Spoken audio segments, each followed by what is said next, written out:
Good afternoon, ladies and gentlemen. My name is Bohemen. I'm a second-year student of the Farm Management Technology program at McGill University's Macdonald campus. And today, I'd like to share with you why Canada should lead by example by focusing on 3 aspects of agriculture in order to become a global leader and example for the rest of the world. So first, we need to focus on sustainability. Did you know that only 5% of Canada is considered arable land, which means we need to reduce our food waste? Last year, no less than $31 billion of food were wasted in Canada alone. Not only should we reduce our food waste, we should also reduce our carbon footprint by buying local foods instead of relying on imports. Obviously, we can't grow exotic fruit here, but the foods that we can grow is to our advantage to grow here, because not only will it make fresher foods for the consumers, it will also create more local jobs. Next, we need to ensure proper pesticide precautions, since there's a large correlation between mass deaths of bee colonies and neonicotinoid insecticide use.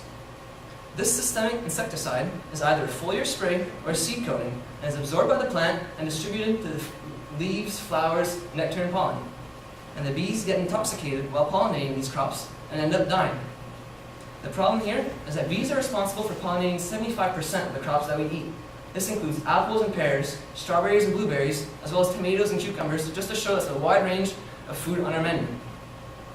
And once the bees are extinct, this process is irreversible, and they won't be coming back. We're the next generation of farmers, and it's our responsibility and to our advantage to protect and preserve the land to pass on to the next generations. The time to change is now. We have the knowledge, so we have no excuse, and we also have the technology, which leads me to my second point. New technology. We need to encourage new, long-lasting, and eco-friendly buildings.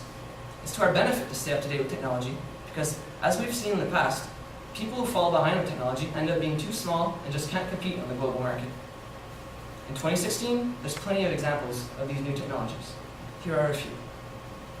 There's precision agriculture for cash crop producers, which consists of GPS technology, which helps avoid overlapping, maximize yields, as well as hire less experienced operators, making it easier to find employees. In the dairy industry, we have robotic voluntary milking systems, which have been around for over 10 years now. But farmers have simply been scared of the large investments, as well as being labeled as lazy farmers. While in fact, there's many advantages to this technology, starting with early hormonal detection, making it easier to increase pregnancy rate, as well as reduce lower back and knee injuries. But most important of all, it allows the cows to get milked and to eat freely throughout the day, making happier and healthier cows. So in the end, the more we invest, the more affordable these technologies will become. So we have to stop competing and start working together to make these efficient, new technologies available for everyone. But no matter how advanced we are, the consumers will always have the last word. This is why we need to spread awareness.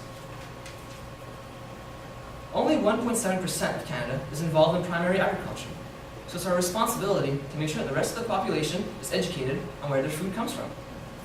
We have to make sure they feel connected with the producers so that we can gain their trust. We should also promote local exclusivities, such as the maple industry, which Canada is responsible for 80% of, 72% in Quebec alone. We should be proud of that number, and we should advertise that so that consumers are proud as well. At the same time, we should also encourage producers to expand and produce to their full capacity to take advantage of this resource that we're lucky to have.